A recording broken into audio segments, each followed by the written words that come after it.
సంవత్సరాల తరబడి ఎన్ని మందులు వాడినా మీ మోకాల నొప్పులు తగ్గట్లేదా? ప్రాణ పెయిన్ క్లినిక్ లో అత్యాధునిక చికిత్స. Welcome to Suman TV. Kolkata doctor 31 ఏళ్ల జూనియర్ డాక్టర్ పైన జరిగిన హత్యాచారం కేసులో ప్రధాన నిందితులుగా ఉన్న సంజయ్ రాయ్ ఇవాళ ప్లేటు ఫిరాయించాడు. నా వెనకాల ఇమేజ్ లో కనిపిస్తున్నాడు.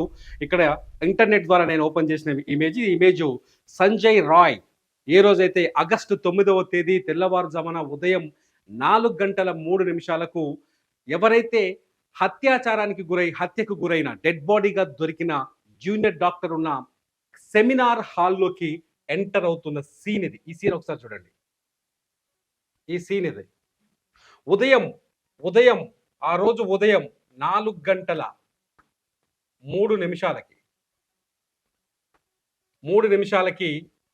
ఈ సంఘటన జరిగింది. ఇవాళ ఏం చెప్తున్నాడు సంజయ్ రాయ్? చాలా స్పష్టంగా అత్యాచారం జరిగింది, దేశం మొత్తం నిరసన వ్యక్తం చేస్తుంది. సంజయ్ రాయ్ ఇవాళ ఆ కేసు నుంచి ఎలా తప్పించుకోవాలో ఒక ప్లాన్ చేసుకున్నాడు, స్పష్టంగా అర్థమవుతుంది. నిన్న సంజయ్ రాయ్కి సిబిఐ పాలిగ్రాఫ్ టెస్ట్, అదే లైట్ డిటెక్టర్ టెస్ట్ ఏర్పాటు చేసింది. లైట్ డిటెక్టర్ టెస్ట్ నిర్వహించింది. ఈ టెస్ట్లోనే సంజయ్ రాయ్ చెప్పిన సమాధానాలు ఇవాళ దేశం మొత్తాన్ని ఆశ్చర్యంలోకి ముంచెత్తినట్టయింది, దేశం మొత్తాన్ని అవాక్కయ్యేలా చేసింది. సంజయ్ రాయ్ చాలా స్పష్టంగా సిబిఐ నిర్వహించిన లైట్ డిటెక్టర్ టెస్ట్లో ఒక విషయాన్ని చెప్పాడు. నేను ఆ బాధితురాలిపైన, విక్టిమ్ పైన అత్యాచారం చేయలేదు, ఆ హత్యకు నాకు ఎటువంటి సంబంధం లేదు అని చెప్తున్నారు. మరి ఎందుకు పోయినవరా నాయన? పొద్దున తెల్లవారుజామున 4:03 నువ్వు కనిపిస్తున్నావు, వాడు సీసీ కెమెరా ఫుటేజ్లో కనిపిస్తుంది. నువ్వు వాడికి ఎందుకు పోయినావు అని అడిగితే ఏం చెప్తున్నాడో తెలుసా? ఆ రోజు ఉదయం నేను పోయింది వాస్తవమే, సెమినార్ హాల్లోకి వెళ్ళి చూసేసరికి ఆమె అప్పటికే హత్యకు గురై డెడ్ బాడీగా కనిపించింది. అక్కడ రక్తం అంతా కనిపించింది.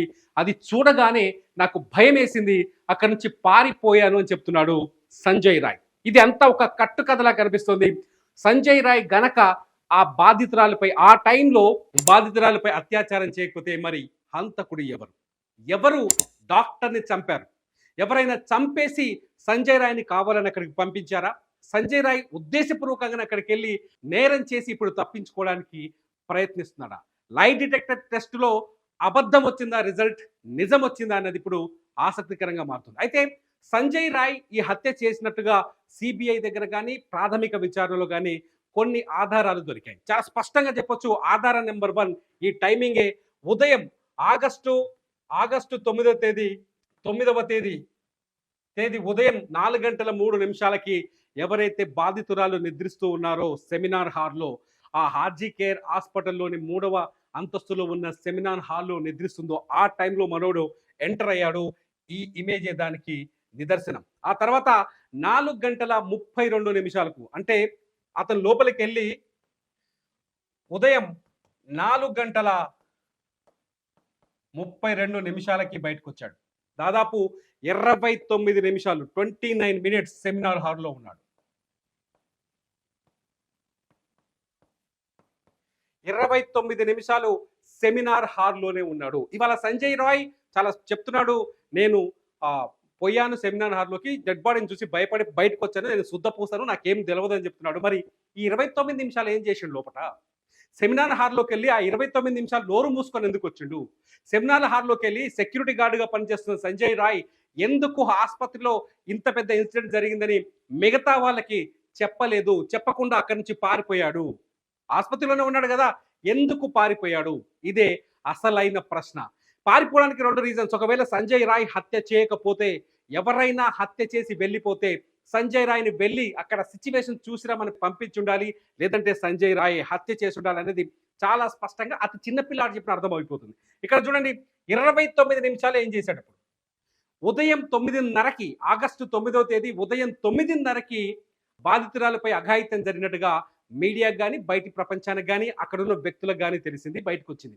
ఉదయం 9:30 ముందే ఉదయం 4:32 మనోడు 4:03 లోపలికి పోయి శుద్ధపూస ఏం చూసి వెనక్కి వచ్చిండు, ఎందుకు బయట వాళ్ళకి చెప్పలేదు? కనీసం ఆసుపత్రి యాజమాన్యానికైనా చెప్పాలి కదా, ఎందుకు చెప్పలేదు? అంటే ఇందులో సంజయ్ రాయ్ నిజంగానే ప్రేరేపితుడైన నిందితుడు. ఖచ్చితంగా సంజయ్ రాయ్కి ఇక్కడ హత్యకు సంబంధం ఉందనేది చాలా స్పష్టంగా అర్థమవుతుంది. ఈ విషయాన్ని లైట్ డిటెక్టర్ టెస్ట్లో కూడా సిబిఐ కనిపెట్టలేకపోయిందా అనే సందేహాలు ఇక్కడ కలుగుతున్నాయి. ఇకపోతే చాలా స్పష్టంగా సంజయ్ రాయ్ హత్య చేసినట్టుగా చాలా ఆధారాలు మన దగ్గర ఉన్నాయి. మొదటి నుంచి మనం చూస్తున్నవి, మనం వింటున్నవి సంజయ్ రాయ్ గతంలో మొట్టమొదటిగా కోల్కతా పోలీసులకు చెప్పినవి. సంజయ్ రాయ్ని ఈ హత్య జరిగిన 6 గంటల్లోపే పట్టుకున్నారు పోలీసులు. మొదట ఆత్మహత్య అని ఒక 3 గంటల పాటు ఆపారు. ఆ వివాదంతా పక్కన పెడితే సంజయ్ రాయ్ని అతని బ్లూటూత్ హెడ్సెట్, అతని చెవిలో పెట్టుకునే బ్లూటూత్ హెడ్సెట్ ఆధారంగా సంజయ్ రాయ్ని పట్టుకున్నారు. హెడ్సెట్ ద్వారా సంజయ్ రాయ్ అడ్డంగా దొరికిపోయాడు. అంతేకాదు సంజయ్ రాయ్ బూట్ల పైన, షూ పైన రక్తపు మరకలు ఉన్నట్టుగా గుర్తించారు. రక్తపు మరకల్ని, ఆ షూని కూడా ఒక ఆధారంగా తీసుకున్నారు. ఇకపోతే సంజయ్ ఏదైతే బాధితురాలు చేతి వేళ్లలో అత్యాచారం అత్యంత పాశవికంగా పశువులా ప్రవర్తిస్తున్న సందర్భంలో బాధితురాలి చేతి వేళ్ల గోళ్లలో నిందితుడి చర్మం చిక్కుంది. ఆ చర్మం కూడా సంజయ్ రాయ్దే అని చెప్పేసి స్పష్టంగా కోల్కతా పోలీసులు మొదట రాసిన నివేదికలు చెప్పారు. అంతేకాదు సంజయ్ రాయ్ ముఖం పైన గాయాలు కూడా అయ్యాయి. సంజయ్ రాయ్ ముఖం పైన ఏదైతే ఇన్సిడెంట్ జరిగినప్పుడు బాధితురాలు రక్కినట్టుగా కొన్ని గాయాలు కనిపించాయి. ఆ గాయాల గురించి మాట్లాడితే సంజయ్ రాయ్ నోరు విప్పటం లేదు. సంజయ్ రాయ్ అఘాయిత్యానికి పాల్పడ్డట్టుగా అనేక ఆధారాలు కనిపిస్తున్నాయి. అంతేకాదు సంజయ్ రాయ్ ప్రవర్తన పైన కూడా చాలా స్పష్టంగా ఉంది. అతను ఒక విమనైజర్, అతను ఒక పోర్నోగ్రఫీ అడిక్టెడ్ క్యాండిడేట్. అంటే ఈ అశ్లీల దృశ్యాలు, రెడ్ లైట్ ఏరియాకి తిరగడాలు, అత్యంత నీచంగా పశువు లాంటి వ్యక్తి అని చెప్పేసి సిబిఐ ప్రాథమిక రిపోర్ట్స్లో, తాజాగా ఇన్వెస్టిగేషన్ మొదలుపెట్టిన సిబిఐ ప్రాథమిక రిపోర్ట్స్లో కూడా తెలియదు. ఇవన్నీ ఉన్న తర్వాత కూడా అతను బ్లూటూత్ దొరికింది. అతను ఉదయం 4:03 సెమినార్ హాల్లోకి వెళ్ళాడు. 29 నిమిషాల పాటు సెమినార్ హాల్లో ఉన్నాడు. 4:32 సెమినార్ హాల్ నుంచి బయటకు వచ్చాడు. నాకేం తెలియదని చెప్తున్నాడు ఆ సుద్దపూస. ఆ సుద్దపూసనే ఈ హత్య చేసినట్టుగా అనేక ఆధారాలు కనిపిస్తున్నాయి. 4:03 పోయినట్టు సీసీ కెమెరా ఫుటేజ్ చెప్తోంది. అతను అంతకు ముందు రోజు ఆగస్టు 8వ తేదీ రాత్రి 2:45 ఎవరైతే బాధితురాలు ఉన్నారో ఆమెతో మాట్లాడినట్టుగా ఆధారాలు ఉన్నాయి. అంతేకాదు బాధితురాలు హాస్పిటల్లో తన వైద్యం చేసుకుంటూ ఉంటే ఆమె ఫ్రెండ్స్తో కలిసి టీ తాగుతున్న సందర్భంలో ఆమెని చుట్టూ రెక్కీ చేసిన ఆధారాలు ఉన్నాయి. అంతేకాదు అతను వచ్చిన తర్వాత, ఇన్సిడెంట్ జరిగిన తర్వాత అతను ఎవరికి చెప్పకుండా పారిపోయాడు. ఇది కూడా ఒక ఆధారం కింద తీసుకుంటారు. ఇదే కాదు, అతని బాధితురాలి చేతి వేళ్ల గోళ్లలో చర్మం ఉన్నట్టుగా ప్రాథమిక నివేదికలు చెప్తున్నాయి.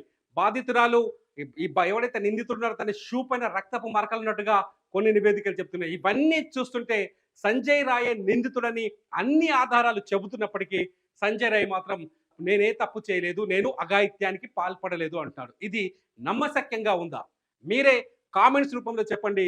బాధితురాలపై అత్యాచారం చేసి హత్య చేసింది సంజయ్ రాయా కాదా? అతను నిజాలు చెబుతున్నాడా, అబద్ధాలు చెబుతున్నారా?